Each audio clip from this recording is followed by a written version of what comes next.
कहानी का ये 8वां भाग देखने से पहले इसके पहले सभी भाग अवश्य देखें। इधर हवेली में मान की शादी की तैयारियां जोर शोर से चल रही थी और उधर संजना वंश के लिए तड़प रही थी। वंश फिर से आया था उससे मिलने और इस समय उसे संजना को ज्यादा अटेंशन दे रही थी, जिससे वो मान के साथ नाटक को कंटिन्यू करती रहे। इस समय वंश संजना को जो भी बोल रहा था संजना वही कर रही थी। आज भी वो उससे मिलने जाने वाली है, इस बात से बेखबर कि आज उसे कोई वंश की बाहों में लेटे हुए देख लेगा। आज कलावती बुआ भी आ गई थी। सभी उनकी आव भगत में लगे थे। क्या दादी बुआ, इस बार आपने आने में देर क्यों कर दी? विराज ने पास बैठकर उनके पैर दबाते हुए बड़े मनोहार के साथ कहा। मेरी बहू जो आ गई है तो मैं भी बेफिक्र रही कि इस बार भाभी सा के पास कोई तो है। बाकी अब तो मैं आ ही गई हूँ ना। आपके बिना काम नहीं चलने वाला दादी बुआ, इस बार भी सब कुछ आप ही संभालेंगी। परिणीता ने उनके सामने नाश्ता परोसते हुए कहा तो कलावती जी भी मुस्कुरा दी। धारा, जो ऑफिस जाने को तैयार थी, रोज की तरह नाश्ते के लिए आई तो कलावती जी को देखते ही ठिठक गई। कलावती जी की नजर भी धारा पर गई।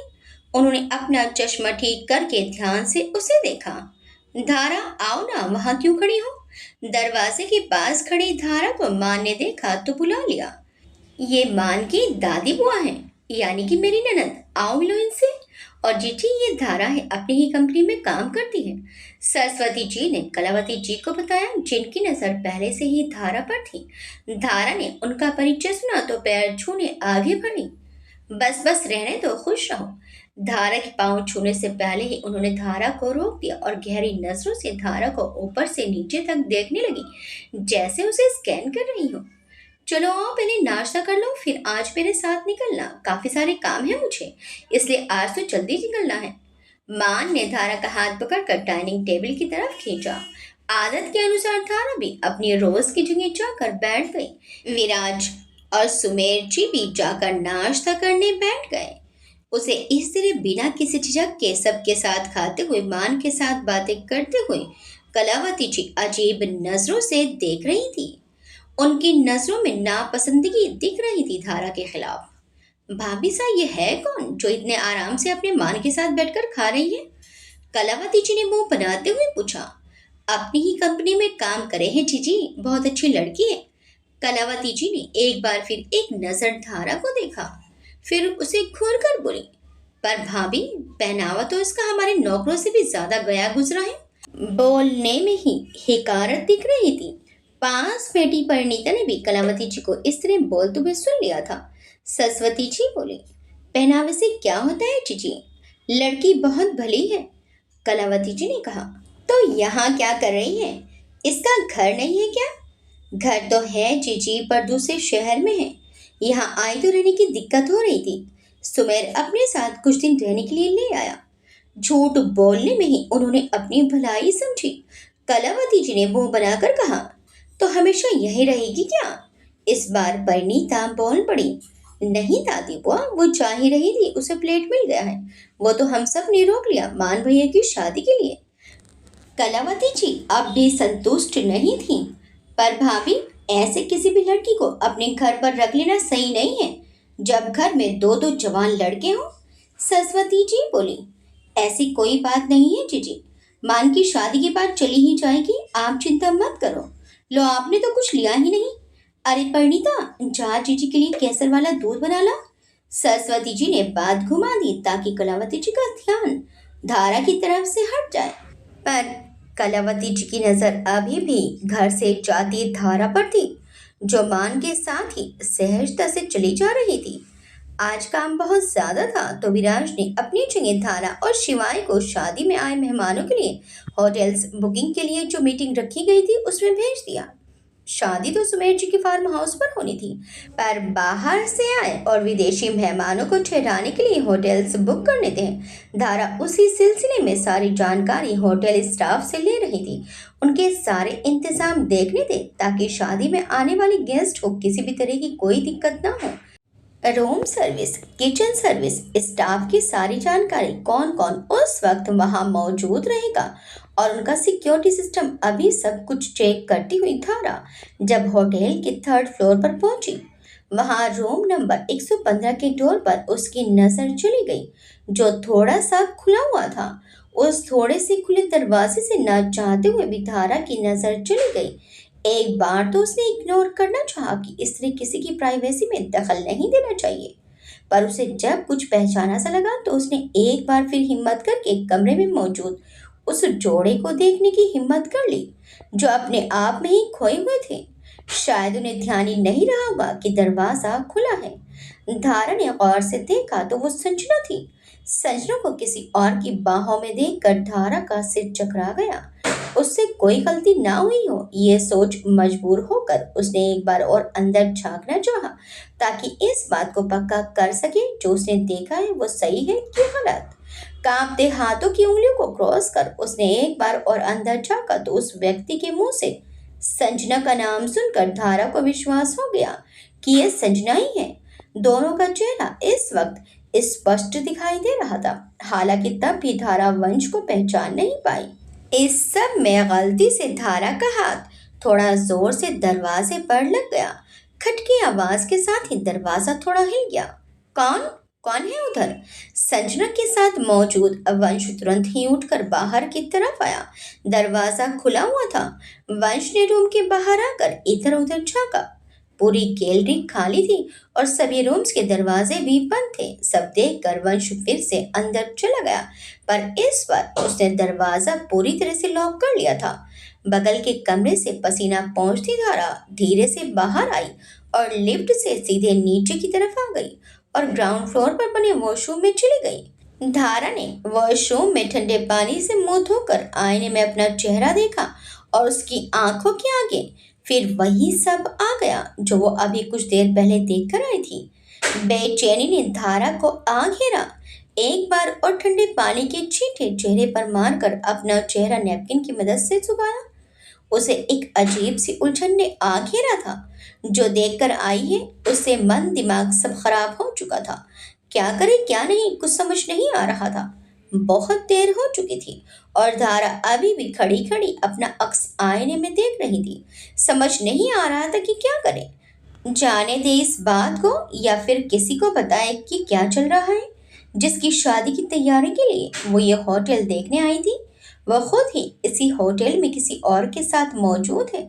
धारा का जी मचला गया सोचकर ही, और भी उलझी रहती अगर बाहर से दरवाजा नॉक ना हुआ होता तो। धारा, बाहर आओ, सब ठीक है ना? बाहर से शिवाय की आवाज सुनकर धारा को ध्यान आया कि वो पता नहीं कब से ही यहाँ खड़ी है। ख्याल आते ही उसने अपना चेहरा ठीक किया और दरवाजा खोल दिया। उसे देखकर शिवाय बोला, सॉरी, मैं इस तरह आता नहीं, पर तुम काफी टाइम से वॉशरूम में थी तो आना पड़ा। तुम ठीक हो ना? धारा को शर्मिंदगी सी महसूस हुई। वाकई काफी ज्यादा टाइम लग गया था उसे। उसने धीरे से कहा, थोड़ा ज्यादा टाइम लग गया, सॉरी। शिवाय बोला, कोई बात नहीं, बस तुम ठीक हो ना? धारा ने हाँ में सिर हिला दिया। हाँ, शिवाय ने टाइम देखकर कहा, तो चलो फिर आज का लंच भी इधर ही है। धारा असहज हो गई। यहाँ?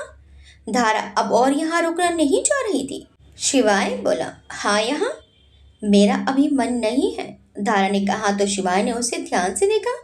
तो चलो फिर दूसरे होटल चलते हैं, शिवाय ने हाथ आगे की तरफ बढ़ाते हुए कहा और होटल से बाहर निकल गए। वापस आकर भी धारा अपनी ही सोच में गुम मान के केबिन के दरवाजे को बार बार देख रही थी और शिवाय उसे। ऑफिस छुट्टी के कुछ ही मिनट बचे थे। धारा उठी और मान के केबिन की तरफ चल दी, जैसे उसने सोच लिया हो कि क्या करना है। अपनी इस सोच में गुम धारा आज भी बिना परमिशन के मान के केबिन में चली गई। इस बार भी वो दरवाजा नॉक करना भूल गई और सीधे ही दरवाजा खोलकर केबिन में चली गई। सामने देखा तो निराशा ही हाथ लगी, क्योंकि मान वहां था ही नहीं। बड़ी मुश्किल से खुद को तैयार किया था उसने। पलट कर वापस बाहर आई तो ऑफिस को बंद करते हुए प्यून ने पूछा तो उसने बताया कि सर तो लंच के बाद से ही कहीं चले गए थे। सामने चेयर पर बैठे शिवाय की नजर कब से धारा पर थी, जो लंच टाइम से ही अजीब सी लग रही थी।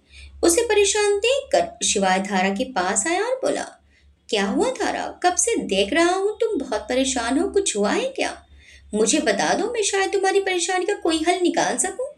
धारा शिवाय को अभी कुछ भी नहीं बताना चाहती थी। ये छोटी मोटी बात नहीं थी कि हर किसी को बता दे। वैसे भी उसने देखा था, पर सबूत तो उसके पास कोई भी नहीं था। वो शिवाय को सब ठीक है कहकर रोज की तरह ही हवेली पहुंची और अपना बैग अपने रूम में रखकर सभी के साथ ड्राइंग रूम में आकर बैठ गई। पर धारा का इस तरह सभी के बीच आकर बैठना कलावती जी को बिल्कुल भी अच्छा नहीं लगा। उनका मुंह बन गया। इस वक्त घर में सरस्वती जी, कलावती जी और परिणीता के अलावा विराज ही था। विराज भी अपने कमरे में चला गया था। मान अभी वापस नहीं लौटा था। उसको ना देखकर धारा ने पूछा, भाभी, मान सर वापस नहीं आए क्या? नहीं भैया तो संजय के साथ गए हैं उनकी शादी का ड्रेस फाइनल करने। रात तक ये लौटेंगे, शायद डिनर के बाद। परिणीता ने सबको चाय देते हुए धारा को बताया। संजना के साथ? संजना का नाम सुनते ही धारा को वापस वही सीन दिखने लगा जो उसने होटल में देखा था, और इसी सोच के साथ वो थोड़ा ज्यादा ही आवेश में बोल गई। कलावती जी ने तुरंत ही धारा की तरफ देखा। उनको इस तरह धारा का पूछना और संजना का नाम लेना अच्छा नहीं लगा। क्यों, तुम्हें दिक्कत है क्या संजना के साथ अगर मान गया है तो? कलावती जी की तीखी नजरें अब धारा पर बनी हुई थी। धारा धीरे से बोली, नहीं दादी, ऐसी कोई बात नहीं है। मैं तो बस पूछ रही थी। उसे अपनी गलती का एहसास हो गया था। उसे ऐसे रिएक्ट नहीं करना चाहिए था। वैसे दादी तो मैं मान और विराज की हूँ, कलावती जी ने कहा तो धारा का चेहरा उतर गया। उनका इस तरह बोलना सरस्वती जी और परिणीता को भी अच्छा नहीं लग रहा था। पर वो लोग बीच में नहीं बोली, क्योंकि शादी का माहौल था और कलावती जी घर में मेहमान बनकर आई थी। रिश्ते का लिहाज ऐसा था कि सरस्वती जी और परिणीता चाहकर भी कुछ नहीं कह सकती थी। एक तो रिश्ते में उनकी ननद लगती थी, दूसरा परिवार में सबसे बड़ी थी, और तीसरा अभी मुश्किल वक्त में उन्होंने ही सुमेर जी का साथ दिया था। अपने सारे शेयर्स और कंपनी में हिस्सेदारी उन्होंने बिना कुछ सोचे, बिना कुछ पूछे सुमेर जी के नाम कर दी थी, और इस वजह से वो उस दिन विजेंद्र ठाकुर को हरा पाए थे। लो धारा, तुम भी चाय लो। मैं थोड़ी देर में तुम्हारे भैया को चाय देकर आती हूँ। फिर हम लोग बैठकर बातें करेंगे। मुझे बताना आज तुम क्या क्या करके आई। परिणीता बीच में ही बोल पड़ी ताकि कलावती जी की बात का रुख बदल सके। जी भाभी। धारा चाय की ट्रे लेकर डाइनिंग टेबल की तरफ चली गई। रात को सब अपने कमरे में थे। दादी जी, ये दादी बुआ को क्या हुआ है? मैंने तो उनको हमेशा ही दोस्त से बहुत अच्छे से बात करते हुए देखा है। कितना प्यार करती है वे घर में सभी से, और सभी को कितना चाहती हैं। ये भी हमेशा दादी बुआ की बहुत तारीफ करते हैं। पर वे धारा के साथ कैसा व्यवहार कर रही है, मुझे बिल्कुल भी अच्छा नहीं लग रहा। परिणीता सरस्वती जी के पास उनके कमरे में उनसे बात कर रही थी। बेटा, सभी के व्यक्तित्व में कोई ना कोई कमी होती है जो हमें कभी कभी दिखाई नहीं देती, और जीजी के व्यवहार में शायद यही सबसे बड़ी कमी है कि वो अपने से कम लोगों को पसंद नहीं करती। उनसे बात करना उन्हें बिल्कुल भी पसंद नहीं है। धारा से भी शायद उनको यही दिक्कत है। उसका पहनावा देख करके ही लग गया कि वो बहुत छोटे घर की है, इसलिए मैंने उनको नहीं बताया कि वो इसी शहर की रहने वाली है, वरना वो उसको यहाँ रुकने भी नहीं देती। परिणीता धारा की फिक्र करते हुए बोली, पर दादी, ऐसे ही रहा तो धारा को यहाँ बहुत परेशानी होने वाली है। आप दादी बुआ को समझा नहीं सकती क्या कि वो कुछ दिन के लिए धारा को यहाँ आराम से रहने दे? शादी के बाद तो वैसे भी चली जाएगी। मैं कोशिश करूंगी बेटा उनको समझाने की। मैंने दिन में भी उनसे बात की थी, पर जो बरसों का स्वभाव बना हो उसको एक पल में तो हम लोग नहीं बदल सकते। पर तब भी मैं कोशिश करूंगी कि वो मान की शादी तक धारा से अच्छा व्यवहार करे। अब तो भी जा, विराज इंतजार कर रहा होगा, रात का भी हो गई है, आराम करो जाकर। मान की गाड़ी की आवाज सुनकर धारा को वापस से बेचैनी होने लगी। वो अभी अभी ही वापस लौटा था और अपने कमरे में जा चुका था। मान चेंज करके क्लोजेट एरिया से बाहर निकला ही था कि उसके दरवाजे पर किसी ने नॉक किया। मान को लगा कि दादी आई होंगी। हाँ दादी, अभी दरवाजा खोल रहा हूँ, थोड़ा रुको, कहते हुए मान ने अपनी शर्ट पहनी और दरवाजे की तरफ बढ़ गया। जैसे ही दरवाजा खुला, सामने धारा को खड़ा पाया। उसे देखकर मान चौंक गया। अरे धारा, तुम इस वक्त? क्या हुआ, कुछ काम था? धारा बोली, जी मुझे आपको कुछ बताना था। मान बोला, अच्छा क्या हुआ, आओ अंदर। मान के बुलाने पर धारा कमरे में आ गई। अपने कमरे का दरवाजा बंद करते कलावती जी ने धारा को मान के कमरे में जाते हुए देख लिया था। इतनी रात में धारा का मान के कमरे में जाना उन्हें खटक गया। वैसे भी उनकी नजर सुबह से ही धारा पर बनी हुई थी। मान ने भी कमरे का दरवाजा बंद कर लिया था। कुछ ही देर में मान के कमरे का दरवाजा खुला और धारा कमरे से बाहर आई। उसकी आंखों में आंसू थे, जिन्हें वो अपने दुपट्टे से पोंछ रही थी। बाहर निकलते हुए सामने देखा तो कलावती जी अपने कमरे के बाहर दरवाजे के पास खड़ी हुई थी और उनकी नजरें धारा पर ही थी, जो अजीब नजरों से देख रही थी। धारा को समझ आ रहा था कि कलावती जी उसको इस तरह से क्यों देख रही है, पर फिर भी वो कुछ ना बोलते हुए सिर झुकाकर वहां से निकल गई। वैसे ही सुबह से काफी कुछ गलत हो चुका था, अब और कुछ गलत नहीं करना चाह रही थी। कलावती जी ने भी धारा को जाते हुए देखा और वो भी अपने कमरे में चली गई। कमरे में आते ही धारा ने पहले दरवाजा बंद किया और इतनी देर से जबरदस्ती रोके गए आंसू अकेलेपन में खुद का साथ पाकर तेजी से निकल पड़े। मान के तीखे शब्द अभी भी उसके कानों में गूंज रहे थे। जब धारा ने उसे संजना के बारे में बताया तो वो आग बबूला हो गया। समझती क्या हो अपने आप को? थोड़ा सा प्यार से क्या बोल लिया, अपनी हद ही भूल गई तुम। किसी के लिए कुछ भी बोलोगी, और खबरदार जो संजना के लिए एक शब्द भी उल्टा सीधा कुछ बोला तो। और तुम होती कौन हो हमारे मामले में टांग अड़ाने वाली? मैं बचपन से जानता हूँ उसे, वो क्या है कैसी है। अपनी आंखों का और दिमाग का इलाज कराओ। कुछ और देखा होगा तुमने, और इस तरह किसी के कमरे में झांकना कहाँ के मैनर से? वहां ये सब करने गई थी? मान गुस्से से भारी आवाज में बोला और उसने सीधे ही दरवाजा दिखा दिया धारा को। जाओ यहाँ से अपने कमरे में, मुझे नींद आ रही है। इसके आगे वो कुछ और सुनने को तैयार ही नहीं था और धारा में भी हिम्मत नहीं थी कि वो भी ज्यादा कुछ और बोल सके। सोचते हुए काफी रात हो चुकी थी। धारा की आंखों में रत्ती भर की भी नींद नहीं थी। जो कुछ भी हुआ उसका दुख तो धारा को था, पर पछतावा बिल्कुल भी नहीं। रात के 12:30 बज रहे थे जब धारा के रूम का दरवाजा नॉक हुआ। धारा का ध्यान टूटा और उसने दरवाजे की तरफ देखा। उसने दरवाजा खोला, सामने सरस्वती जी खड़ी थी। वो धारा से बोली, बेटा सोए नहीं तुम अभी तक? धारा ने जवाब दिया, नींद नहीं आ रही थी, पर आप इस वक्त? सरस्वती जी बोली, हाँ मुझे भी नींद नहीं आ रही थी, कुछ बेचैनी सी हो रही थी तो बाहर आ गई।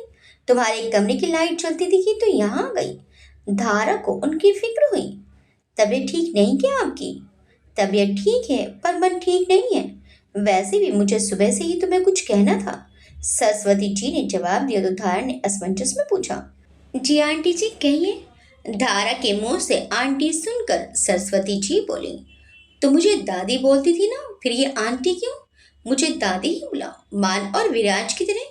बेटा जीजी की बातों का बुरा मत मानना, वो दिल की बुरी नहीं है, बस कुछ आदतें हैं उनकी जो दिल दुखा जाती है। धारा बोली, नहीं मुझे बुरा नहीं लगा, आप भी ज्यादा मत सोचिए। सरस्वती जी उसका चेहरा देखकर बोली, बातें मत बनाओ, देखा था मैंने कैसे चेहरा उतर गया था तुम्हारा। सरस्वती जी ने कहा तो धारा ने अपनी नजरें दूसरी तरफ फेर ली। सच ही था, धारा को बुरा लगा था, पर कह नहीं सकती थी तो कुछ बोल नहीं पाई। सरस्वती जी आगे बोली, मान की शादी तक और उसके कुछ दिन बाद तक वो भी यहीं रहेंगी। ये सब चलता ही रहेगा। वो कुछ बोलते बेटा तो तुम बुरा मत मानना। जानती हूँ कहना आसान है पर करना उतना ही मुश्किल होता है। पर बेटा क्या मेरी खातिर तुम ये कर सकती हो? धारा ने आश्वासन दिया। आप चिंता मत कीजिए, मैं कोशिश करूंगी कि उनके सामने कम से कम ही आऊं। उसकी बात सुनकर सरस्वती जी बोली, नहीं बेटा ये तो नहीं हो सकता। शादी वाला घर है, तुम अलग होकर कैसे रह सकती हो? मुझे अच्छा नहीं लगेगा। और परिणीता को तो जानती हो ना तुम, वो तुम्हें इस तरह रहने देगी क्या? वो रिश्ते में मेरी ननंद है और बड़ी भी, पर मुझे पूरा मान देती है। मैं उनको ज्यादा कुछ कह भी नहीं सकती। अगर वो बुरा मान गई तो ऊपर से मान के शादी है उनका रहना। तुम समझ रही हो ना? धारा बोली, आप चिंता मत करिए, मैं सब समझ रही हूँ। रिश्तों की अहमियत और उनके साथ जुड़ी मजबूरियों को समझती हूँ। मैंने भी अपने घरों में देखा है, ये सब तो समझती हूँ। आप निश्चित रहिए, मेरे लिए इतना सोचा आपने वही काफी है। कुछ गलत नहीं होने दूंगी मैं अपनी तरफ से। मुझे पता था बेटा, तुम समझदार हो, समझोगी मेरी बातों को। अच्छा, कल ऑफिस से छुट्टी ले लो। सरस्वती जी के कहने पर धारा ने पूछा, छुट्टी? वो क्यों? क्यों, तुम्हें शॉपिंग नहीं करनी क्या मान की शादी की? कल परिणीता के साथ तुम भी जा रही हो। मैं कल सुबह ही बता दूंगी सुबह को कि कल तुम्हें ऑफिस से छुट्टी दे दे। सरस्वती जी ने कहा तो धारा बोली, इसकी जरूरत नहीं है, मार्केट तो वैसे भी 11-12 बजे के बाद ही खुलते हैं। मैं हाफ डे की लीव ले लूंगी। सरस्वती जी बोली, ठीक है, जैसा तुम्हें ठीक लगे, पर कल तुम्हें जाना है परिणीता के साथ, बस ये बात ध्यान रखना। अच्छा, अब सो जाओ, रात काफी हो रही है। धारा ने जवाब दिया, जी दादी जी, पर आपकी बेचैनी अभी कैसा लग रहा है? सरस्वती जी उलझन में बोली, सच कहूँ तो अच्छा तो अभी भी नहीं लग रहा। पता नहीं क्यों इतनी बेचैनी बनी हुई है, बस शादी ठीक से हो जाए। धारा ने उन्हें तसल्ली दी, सब अच्छा होगा, आप चिंता मत कीजिए। सरस्वती जी उठते हुए बोली, ठीक है चलो, अब मैं चलती हूँ, तुम भी सो जाओ। धारा ने हामी में सिर हिला दिया। सरस्वती जी उठकर चली गई। अगले दिन कलावती जी की तीखी नजरों और बातों से बचती धारा ऑफिस के लिए जल्दी ही निकल गई। अब वो मान कभी सामना नहीं करना चाह रही थी। अफसोस हो रहा था उसे अपने निर्णय पर। अपना काम लंच से पहले ही निपटाने के लिए धारा सुबह से ही अपने काम में व्यस्त थी, ताकि ज्यादा से ज्यादा काम पूरा हो जाए जाने तक। इतनी जल्दी क्या है आज तुम्हें? हो जाएगा काम, लाओ मुझ दो, कुछ मैं भी कर देता हूँ। शिवाय ने सामने की चेयर पर बैठते हुए कहा। तो धारा बोली, आज कहीं जाना है सर, इसलिए हाफ डे लीव ली है, तो सोच रही हूँ जाने से पहले अपने आज के सारे काम पूरे करती जाऊँ। शिवाय बोला, ओ अच्छा, वैसे कुछ रह भी जाता है तो दिक्कत नहीं है, मुझे बता देना, मैं कंप्लीट कर दूंगा। ओके, धारा ने मुस्कुराते हुए कहा। शिवाय उसे देखकर बोला, हंस क्यों रही हो, इतना तो आ ही गया है मुझे काम। काम आपको मुझसे ज्यादा अच्छे से आता है, ये देख रही हूँ मैं काफी दिनों से। आप बस इंटर्नशिप की फॉर्मेलिटी पूरी कर रहे हैं, और मुझसे ज्यादा एजुकेटेड भी हैं आप, मुझे पता है। वैसे मैं हंस नहीं रही थी आप पर, मुस्कुरा रही थी। अब मुस्कुराऊं भी नहीं क्या? शिवाय बोला, अरे नहीं, मेरा तो दिल चाहता है तुम हमेशा ही ऐसे मुस्कुराती रहो। शिवाय ने कहा तो धारा ने तुरंत ही उसकी तरफ देखा। मेरा मतलब है हमेशा इस तरह ही मुस्कुराती रहा करो, अच्छी लगती हो। वैसे धारा, इतने दिन हो गए तुमने मुझसे कभी मेरे बारे में कुछ नहीं पूछा, न अपने बारे में कुछ बताया। यहाँ सब लगभग मुझे जानने लगे हैं, बल्कि कुछ तो मेरा एड्रेस भी। तुम्हारा दिल नहीं करता क्या कभी बात करने का, या कुछ और जानने का? शिवाय की नजर धारा पर ही जमी थी। लग रहा था जैसे आज ही सारे एहसासों से अवगत कराना चाहता हूँ धारा को। उसकी नजरों की तपिश को धारा ने आज पहली बार महसूस किया। क्या कहें, कुछ समझ नहीं आ रहा था, पर उसके पहले ही इंटरकॉम बज उठा तो थोड़ी राहत महसूस हुई। मेरे कैबिन में आओ। संक्षिप्त सा मैसेज देकर मान ने फोन काट दिया। अभी तक नाराज ही लग रहा था। ये और भी मुश्किल लगा। पहली बार उसे मान के पास जाने के नाम से ही डर लग रहा था, पर इस बार पूछना बिल्कुल भी नहीं बोली। आ जाओ। धारा अंदर आ गई। मान ने बिना उसकी तरफ देखे कहा, बैठो। मान आज और दिनों के मुकाबले बहुत ज्यादा ही गंभीर लग रहा था। तुमने रात को जो बात कही वो मेरे अलावा और किस किस को कही है? धारा बोली, नहीं सर, आपके अलावा मैंने किसी को कुछ भी नहीं कहा। मान ने पूछा, श्योर? धारा ने जवाब दिया, बिल्कुल सर, इतनी बड़ी बात मैं ऐसे ही किसी से क्यों कहूंगी? मान उसे घूर कर बोला, हम्म, पर मेरे से भी ये बेतुकी बात करने का मकसद क्या था तुम्हारा?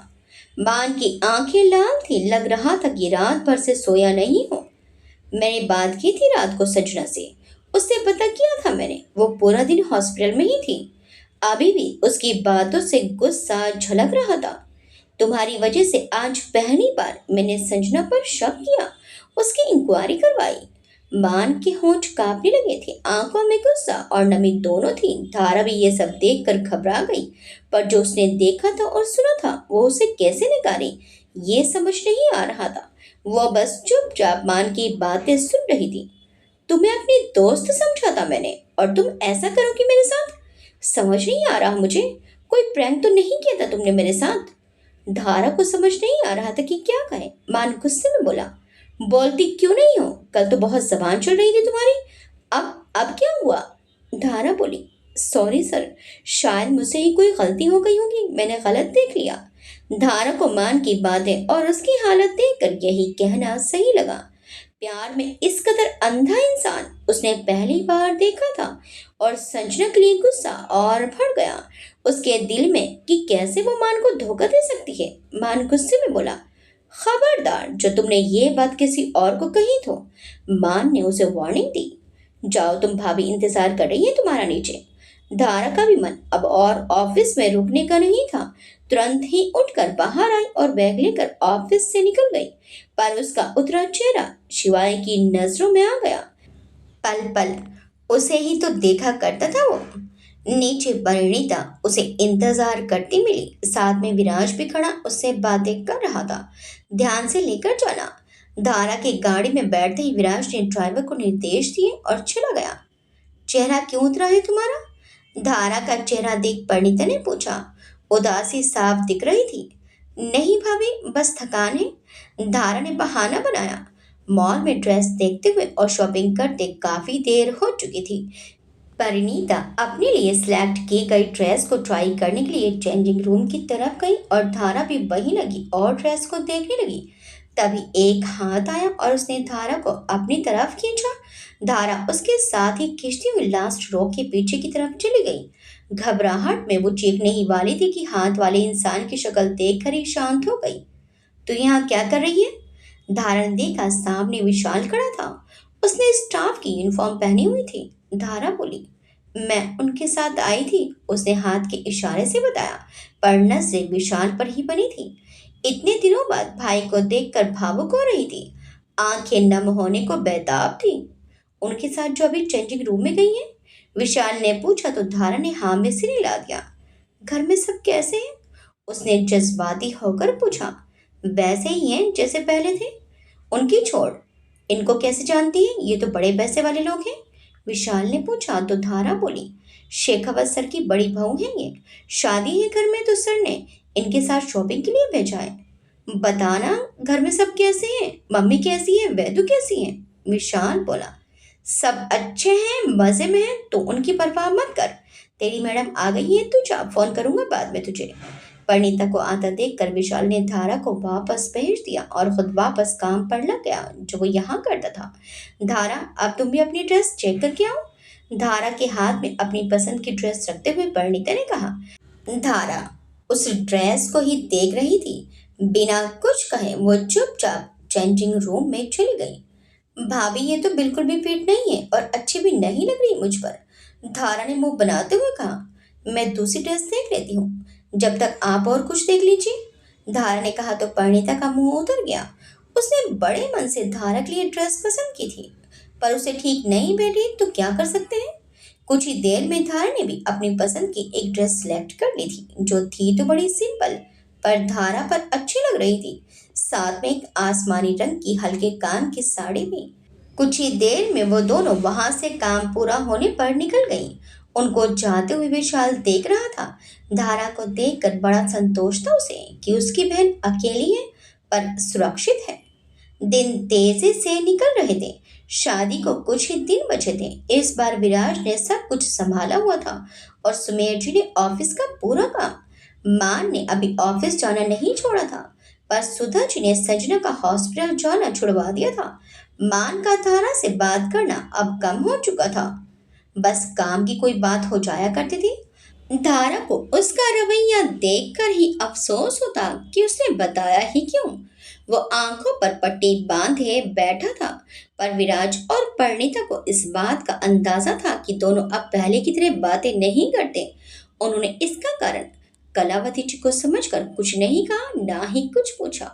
शादी का इवेंट मैनेजमेंट कंपनी देख रही थी, पर सिक्योरिटी पूरी विराज ने अपने हाथ में ली हुई थी, रघुवीर जी की इच्छा के अनुसार।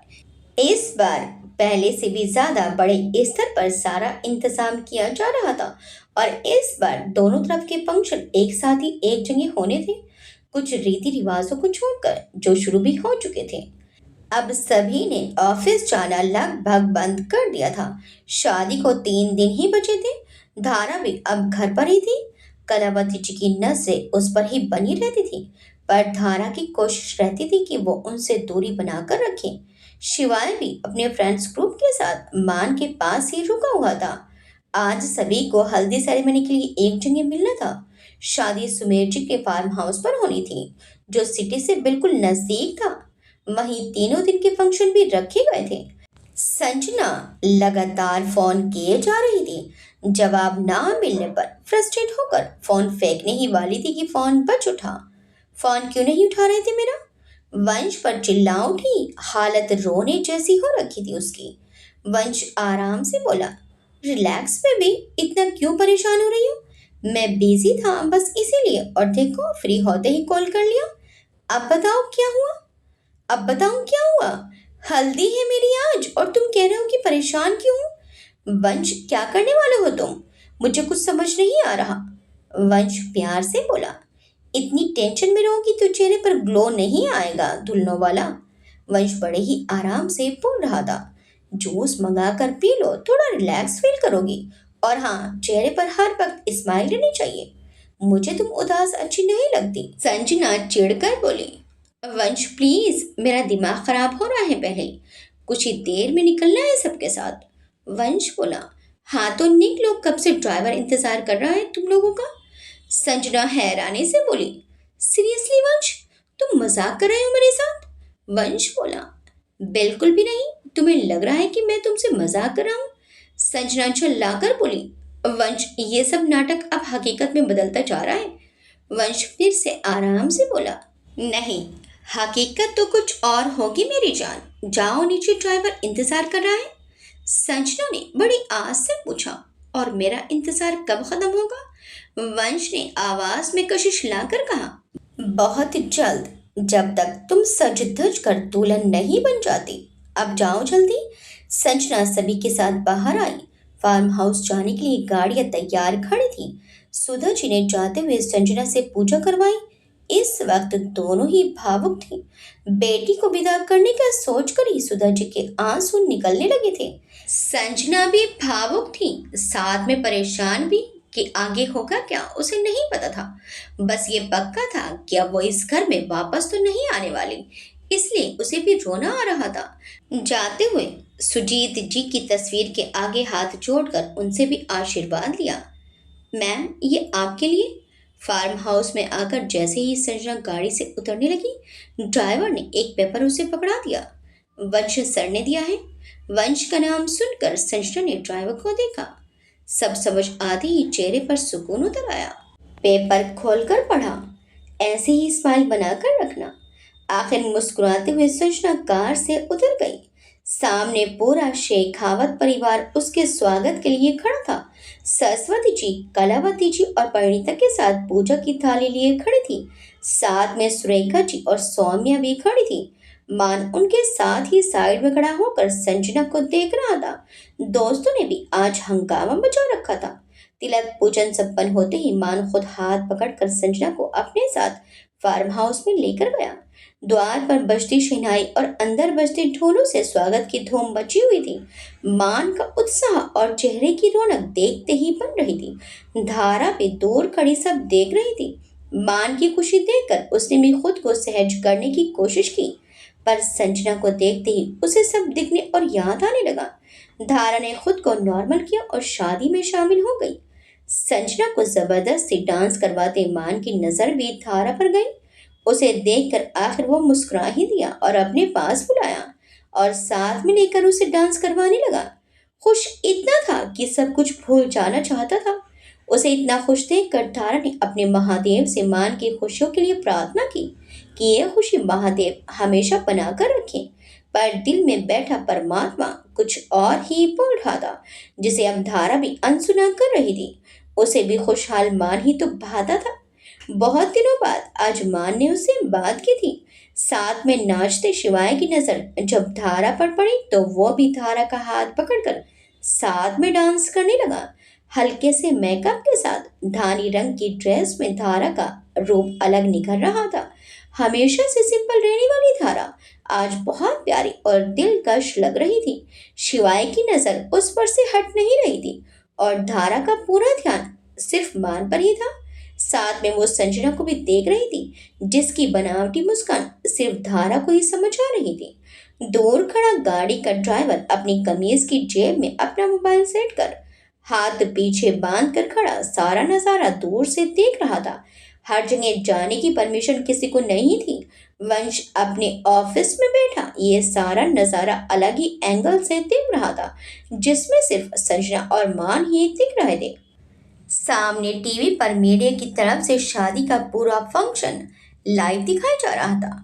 वैदेही भी टीवी के सामने बैठी बड़ी हसरतों से शादी की रस्मों को देख रही थी।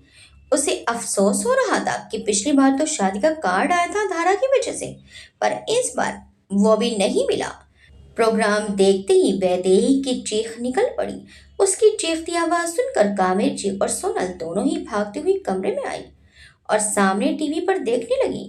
वैदेही आंखें फाड़े और मुंह खोले टीवी की तरफ देखे ही जा रही थी। एक ही बार चीख निकली, उसके बाद में आवाज गले में ही फंस गई। वो बोलना भी भूल गई। पिछली बार कितना तड़पी थी वो विराज शेखावत की शादी में जाने के लिए, और धारा ने साफ मना कर दिया था जाने से। सारी सहेलियों को वो शान से शादी का कार्ड दिखाती फिरी थी, और आज उसी परिवार की शादी में उसकी बहन नाच रही है उन्हीं लोगों के साथ। कावेरी जी और सोनल जो दौड़ी आई थी वैदेही के चीखने पर, वो बोली, क्यों चीखें मार रही है इतनी जोर से? जो काम दिया था वो किया कि नहीं? कावेरी जी की नजर जब वैदेही को डांटते हुए टीवी की तरफ गई तो वो भी उसे देखने लगी। उन लोगों को भी धारा की झलक दिखी थी। सोनल का भी वही रिएक्शन था जो वैदेही का था, पर कावेरी जी ने इतने दिनों बाद धारा को देखा था। जब से वो घर छोड़कर गई थी उनके दिल में बेचैनी बनी हुई थी। उसे इस तरह खुश और सजा धजा देखकर उनके दिल में कहीं ना कहीं ठंडक पहुंची थी। माँ थी वो, भले ही धारा की तरफ झुकाव हमेशा ही कम रहा हो। वो उसे देखकर वापस रसोई की तरफ चली गई। हल्की सी मुस्कान थी चेहरे पर, साथ में सुकून भी। क्या कर रही हो यहाँ खड़ी खड़ी? काम नहीं है क्या कोई? विशाल ने दोनों को टीवी के आगे इस तरह खड़े देखा तो टोक दिया। फिर उसकी खुद की नजर भी टीवी पर गई, जहां अभी धारा तो नहीं थी पर लोग नाचते इंजॉय करते दिख रहे थे। दोबारा सीन रिपीट हुआ तो फिर धारा दिखी। इस बार विशाल ने भी उसे देखा। विशाल बोला, काम करती है वो उनकी कंपनी में और अभी उनके गेस्ट हाउस में ही रह रही है। चलो अब यहाँ से भीड़ मत लगाओ, निकलो काम करो अपना अपना। विशाल का साफ इशारा सोनल की तरफ था। जहां वो होता था वहां से सोनल को भगा देता था।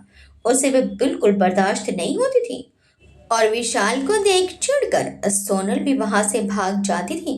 और अभी भी वही हुआ। वो तुरंत ही कमरे से बाहर निकल गई। अब विशाल वैदेही से बोला, और तुझे पढ़ाई वढ़ाई करनी भी है कि नहीं? हर वक्त टीवी में ही घुसी रहती है। सोनल को भगाने के बाद विशाल ने टीवी का प्लग निकाल दिया। वह वहां शादी में इंजॉय कर रही है अकेली अकेली। मैंने पिछली बार कहा था तब तो नहीं मानी थी वो, अब देखो। वैदेही ने चिढ़ते हुए बोला। बुरी तरह मुंह बना था उसका। विशाल उसे देखकर बोला, इतनी जलन हो रही है ना, अगर उसे देखकर तो उसकी तरह मेहनत भी करना सीख। सारा दिन क्या करती है दिखता है। तेरे जितना आराम से इस घर में कोई नहीं रहा होगा, तब भी पढ़ाई नहीं होती तुझसे। उसे देख, बचपन से मेहनत कर रही है तभी आज वहां है। अब ये सब छोड़ और जाकर चाय बना कर ला। विशाल की बात सुनकर चिढ़ते हुए वैदेही पैर पटकते हुए वहां से चली गई। विशाल ने फिर से टीवी ऑन कर लिया और मजे से वापस वही सब देखने लगा। मेहंदी का फंक्शन शुरू हो चुका था। संजना की काफी टालने के बाद भी उसके हाथ में मान के नाम की मेहंदी लगाई जा रही थी। नाम ढूंढने की रस्म का फायदा उठाकर उसने मान का नाम छुपा कर लिखने को कहा, ताकि कोई आसानी से उसे पढ़ ना पाए। धारा भी एक तरफ बैठकर सबको देख रही थी। ऑफिस में उसके साथ काम करने वाले सभी लोग खाना खाकर और हल्की फुल्की मेहंदी लगवाकर जा चुके थे। तब से धारा भी व्यस्त थी। उसको तो यहीं रुकना था, तो उन सब के जाने के बाद जाकर एक तरफ बैठ गई और सबको देखने लगी। शिवाय का पूरा ग्रुप मान को घेर कर तंग करने में लगा था। वो उसे संजना के पास जाने भी नहीं दे रहे थे। शिवाय की नजर धारा पर गई, जो अब जाकर अकेली हुई थी। उसे देखकर शिवाय सबको छोड़कर धारा की तरफ बढ़ ही रहा था कि परिणीता ने आकर धारा का हाथ पकड़ा और उसे अपने साथ ले गई। लो, इनके भी हाथ भर दो और ध्यान रहे, एक जगह भी खाली नहीं छोड़नी चाहिए। बिल्कुल दुल्हन जैसी मेहंदी लगनी चाहिए। धारा को जबरदस्ती मेहंदी वाले के सामने बिठाकर परिणीता उन्हें बताने लगी। भाभी, लगी तो है मेहंदी। धारा ने अपने हाथ दिखाए, जिनके पैरों पर ही मेहंदी लगी थी और बीच में हथेली पर एक सुंदर सा फूल बना था। जल्दी में सभी स्टाफ वालों ने यही बनवाया था। चुप करके बैठो तुम, धारा ने बोला तो परिणीता ने तुरंत उसे चुप करवा दिया और बोली, पूरा हाथ खाली हो रखा है तुम्हारा। शादी वाले घर में सबके हाथ मेहंदी से भरे होने चाहिए। तुम लगाओ इनके मेहंदी, और अब पूरे हाथ ऊपर तक भरे होने चाहिए, और तुम उठना मत यहाँ से। सच में परिणीता सचमुच बहुत प्यारी और मिलनसार थी, और जिस तरह से उसने धारा को मान सम्मान दिया था, उसकी तो धारा ने कल्पना भी नहीं की थी। धारा भी परिणीता को बहुत मान देती थी। उसे परिणीता बहुत पसंद थी। जिस तरह से परिणीता ने उसे अपनापन दिया, आज तक उसे अपने घर में भी नहीं मिला था। परिणीता मेहंदी वाले को समझाकर वहां से जाने वाली थी कि शिवाय वहां आ गया और बोला, आप जाओ भाभी, मैं देखता हूँ इसे। धारा के पास बैठते हुए शिवाय ने कहा और धारा के हाथ देखने लगा, जिन पर मेहंदी लगनी शुरू हो चुकी थी, और धारा शिवाय को देख रही थी। आप यहाँ क्या कर रहे हो? आपको तो मान सर और अपने दोस्तों के पास होना चाहिए ना। धारा ने कहा तो शिवाय धारा को देखने लगा। वह आज सच में दिलकश लग रही थी और उसके दिल में उतर गई थी, और वो तो पता नहीं कब से उसके पास आने और बात करने के बहाने खोज रहा था, तो अब जाकर हाथ आया था। शिवाय धारा की बात सुनकर बोला, तो तुम भी तो मेरी दोस्त हो ना, तुम्हारे पास नहीं बैठ सकता? वैसे मान अब वहां है, देखो उधर। शिवाय के बताने पर धारा ने सामने देखा। मान संजना को खाना खिलाने में बिजी था। खुशी से दमकते मान के चेहरे पर धारा की नजरें ठहर गई। दिल में कसाव सा महसूस हुआ। अरे, कहाँ खो गई? धारा के सामने शिवाय ने चुटकी बजाई तो धारा का ध्यान मान की तरफ से हटा। धारा के चेहरे पर फीकी सी मुस्कान आ गई। सबके साथ हंसना भी जरूरी है। तुमने खाया क्या? शिवाय ने पूछा तो धारा बोली, नहीं। शिवाय खुश हो गया। गुड, मैंने भी नहीं खाया, मैं भी लगवाता हूँ। धारा चौंक कर बोली, अरे पर मेरे हाथ में अभी मेहंदी लगी है, आप खा लो, मैं बाद में खा लूंगी जब ये सूख जाएगी। वैसे भी अभी मन नहीं है। शिवाय का मुंह लटक गया। ठीक है, जब तुम खाओगी तब साथ में खा लेंगे। काश मैं भी अपने हाथों से तुम्हें खिला सकता, मन में सोचते हुए शिवाय वापस बैठ गया। धारा उसे देखकर बोली, आपको भूख लगी है तो आप खा लीजिए, मेरी वजह से आप क्यों भूख रहेंगे? शिवाय बोला, क्योंकि मुझे भी कोई खास भूख नहीं है। वैसे भी स्टार्टर में काफी सारे स्नैक्स पहले ही खा चुका हूँ, और हाँ, काफी सारी ड्रिंक भी। धारा मुस्कुराते हुए पर थोड़ी टोन में बोली। शिवाय सक पका गया। नहीं, सिर्फ एक बियर और कुछ नहीं कसम से। धारा उसे घूर कर बोली, झूठ। शिवाय बोला, सच में तुम्हारी कसम, सिर्फ एक बियर और कुछ नहीं लिया मैंने, और तुम कहोगी तो वो भी छोड़ दूंगा। कहते हुए शिवाय की आवाज हल्की पड़ गई थी।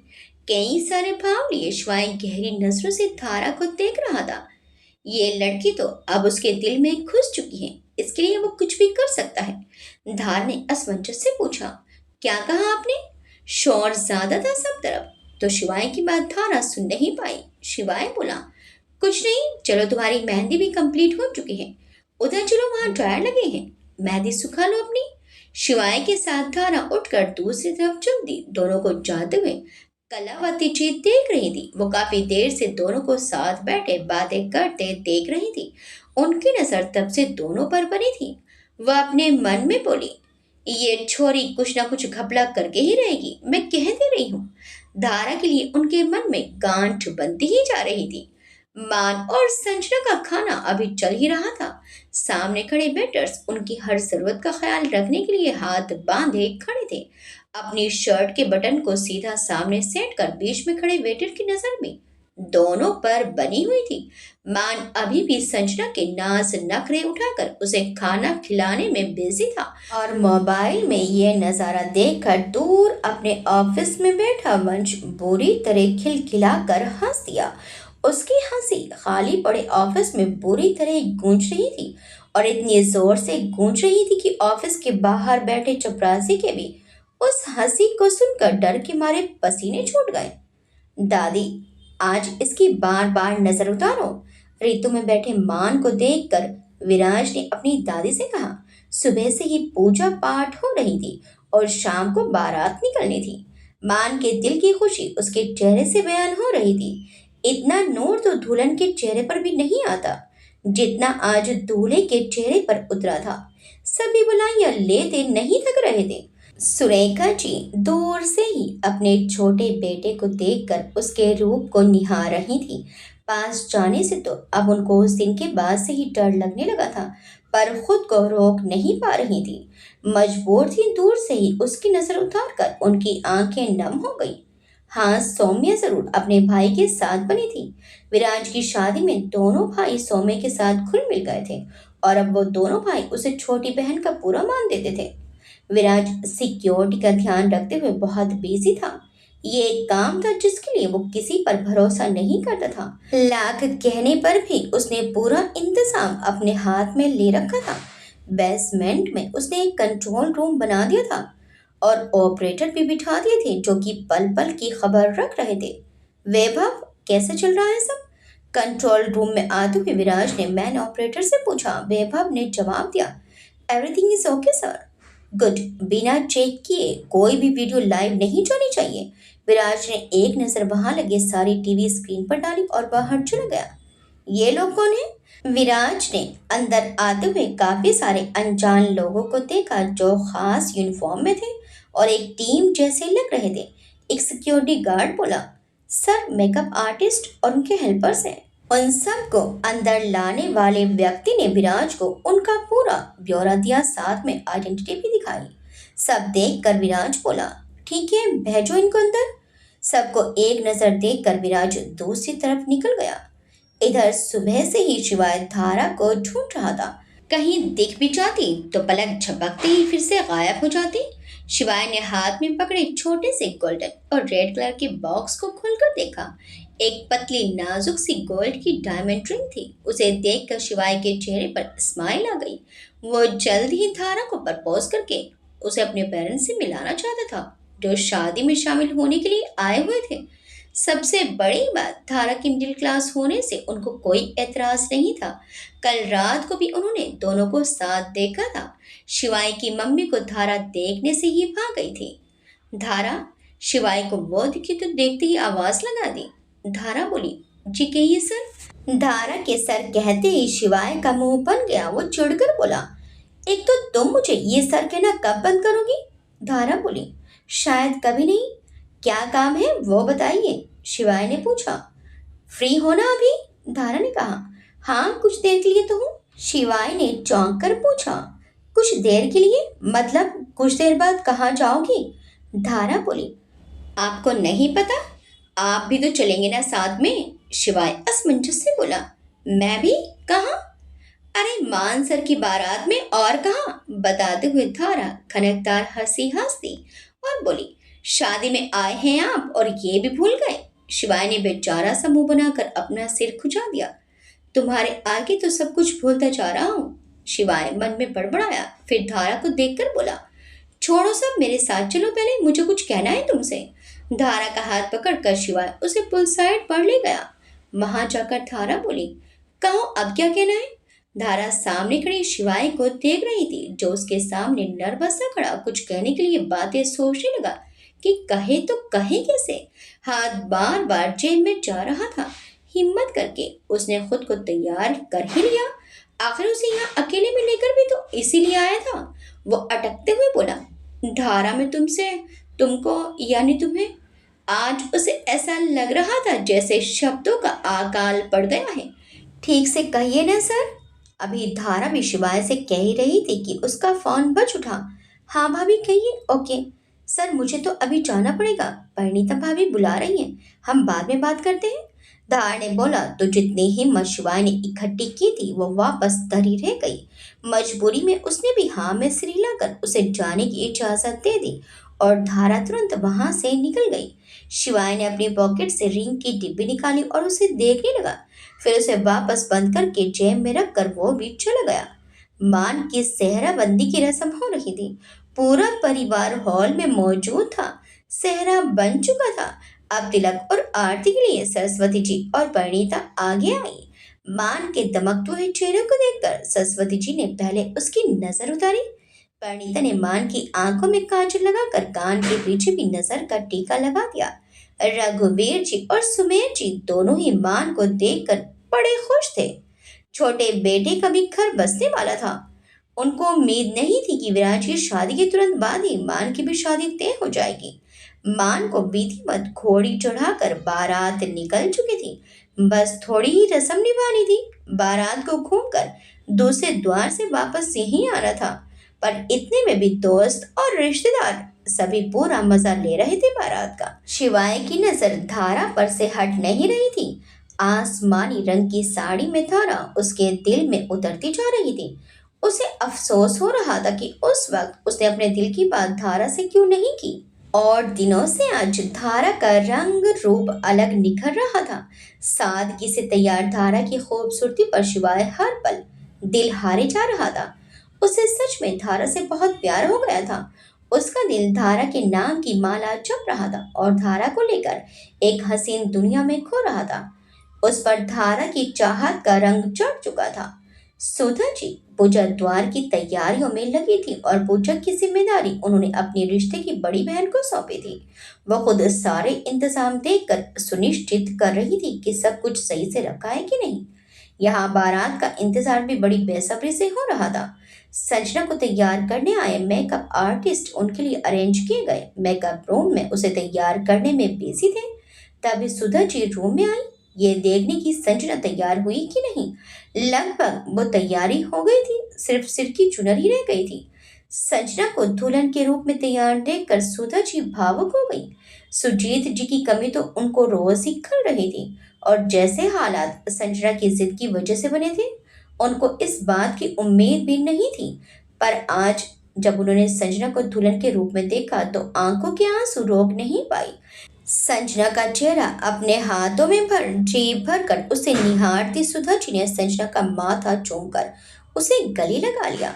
बेटी की विदाई का गम तो था पर मान के साथ उसकी शादी की खुशी ज्यादा थी। उनके साथ संजना भी भावुक हो रही थी पर साथ खड़े मेकअप आर्टिस्ट उसे रोने से रोक रहे थे ताकि मेकअप खराब ना हो।